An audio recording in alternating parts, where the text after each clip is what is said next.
وہاں کی وہ باتیں، وہاں کی وہ نکتیں، عالم ارواح، عالم ملائکہ، عالم عرش، عالم جنت، وہ ساری باتیں ہیں.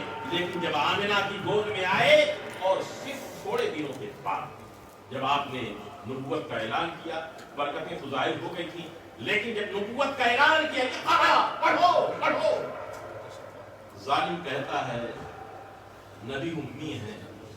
کسی ان پڑھ کو کہا جائے گا، خدا کہے گا کہ پڑھو. خدا رب العزت خالق کائنات وہ کسی ان پڑھ سے کہے گا اقرا پڑھو، یہ تو بڑا ظلم ہوگا.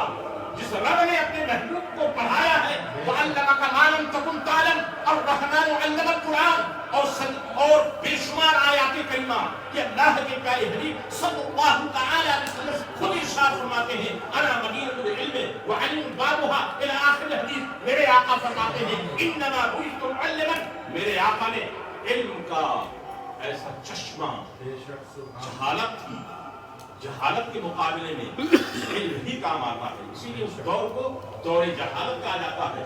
یہ مسلک کا کتنا بڑا ظلم ہے، یہ گروپ اور جماعت کا کتنا بڑا ظلم ہے. یہ جو رسول آدم رحمت عالم پوری کائنات کے لیے جس کو رب تبارک و تعالی نے عالم ما کان و ما یکون بنایا ہے، وعلمک ما لم تکن تعلم وقال فضل اللہ علیک عظیما کا تاج پہنایا ہے. اس لیے تاج پہنایا ہے.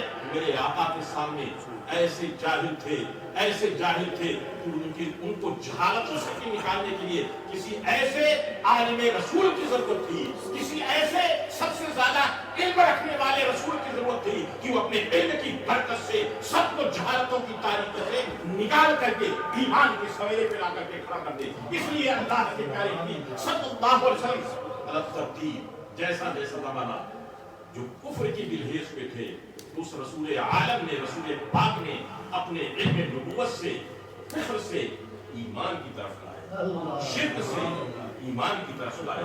پھر جن لوگوں نے بعد میں بدعملی ہوئی تو اس رسول عالم نے ان بدعملیوں سے نکال کر کے علم ہوگا تبھی تو انسان بتا سکے گا، علم ہوگا تبھی تو سکھا سکے گا، علم ہوگا تبھی تو پڑھا سکے گا.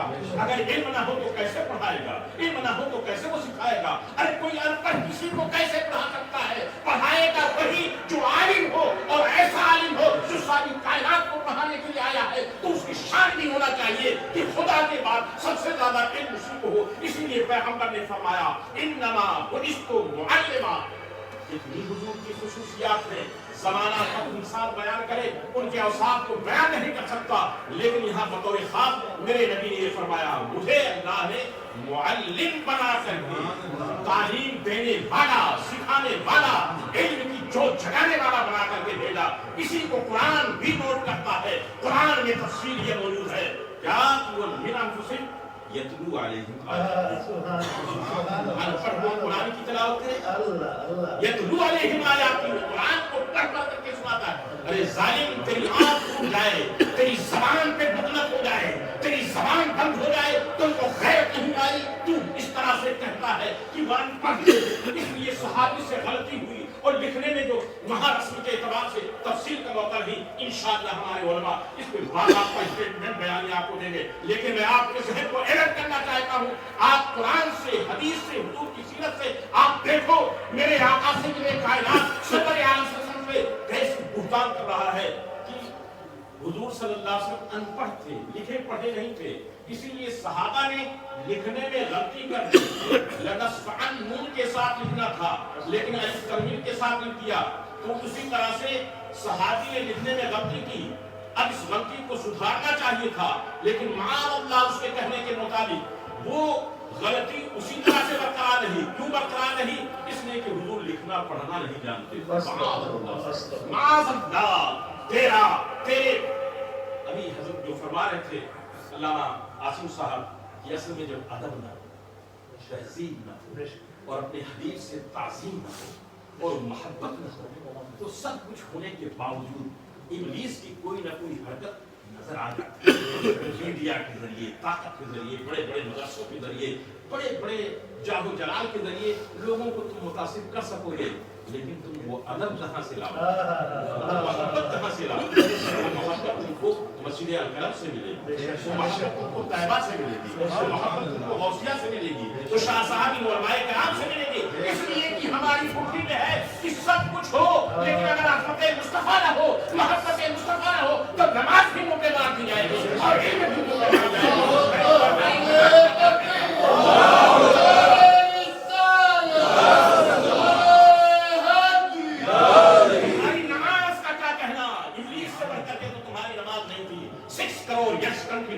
اس نے سجدہ کیا لیکن ایک آدم کی تعظیم سے اس نے انکار کیا۔ خالق کائنات نے فخرج فإنک رجیم کا حکم سنا دیا، نکل جا بیٹھا ہو۔ اگر میرے نبی آدم کا کوئی احترام اکرام نہیں کرتا ہے تو تیری میرے پاس کوئی ضرورت نہیں ہے، میرا وہی ہوگا جو میرے نبیوں کا ہوگا۔ اور اس طرح سے میں نص قطعی کے ذریعے بتاتا، بات دراصل یہ ہے کہ سب ان پڑھ ہیں، جاہل ہیں، یہ پڑھتے نہیں۔ امی کا معنی ان پڑھ نہیں ہوتا ہے۔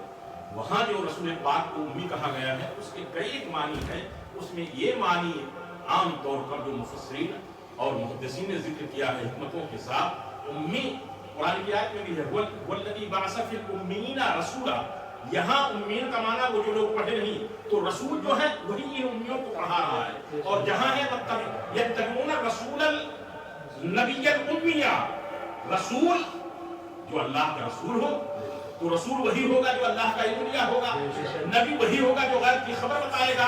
اب یہ رسول اور غیب کی خبر بتانے والے نبی کی صفت لائی جا رہی ہے کہ وہ امی ہے، اس لیے کہ وہ پڑھا ہے، وہ نبی ہے، اس کو خبر ملتی ہے، کسی انسان سے نہیں ملتی ہے بلکہ رب العالمین سے ملتی ہے۔ امی کا معنی یہ ہے جو کسی انسان سے نہ پڑھا ہو بلکہ اس کو رب العالمین نے پڑھایا ہو۔ اور یہ میرا کوئی زور بیان نہیں ہے بلکہ نص قطعی ہے، وَعَلَّمَكَ مَا لَمْ تَكُن تَعْلَمُ، اللہ نے مجھے سکھایا، اور صرف سکھایا نہیں بلکہ حدیث پاک میں ہے فَأَدَّبَنِي، اللہ رب العزت نے مجھے ادب سکھایا، فَأَحْسَنَ تَعْدِيبِي، ادب بھی اللہ نے جو سکھایا بہترین۔ اسی لیے اللہ کا پیارا حبیب ایسے زمانے جاہلیت میں جب تشریف لایا، یزکیہم، پاک صاف ستھرا کر دیا، اس کفر و شرک اور ضلالت ظلم کے اندھیروں میں بھٹکے ہوئے کو میرے آقا نے ایسا تزکیہ کیا، ایسا پاک کیا کہ وہ سب کے سب سبحان اللہ ایسے شمس و قمر کی طرح چمکتے ہو گئے، چاہے وہ اہل بیت اطہار سے ہوں یا صحابہ کرام سے وہ پیاری جماعت ہو، اصحابی کا نجوم یا اہل بیت کی مثال کشتی نوح کی ہے۔ میں عرض کرنا چاہتا ہوں میرے آقا نے ان صحابہ کو، غلاموں کو، اصحابی کو نجوم بنا دیا۔ ارے ان کی شان تو بڑی ہے، ان کے صحابہ جو ان سے سیکھے وہ نجوم ہدایت ہو گئے۔ بات سمجھ میں آ گئی ہے، اللہ تعالیٰ سے قبول فرمائے۔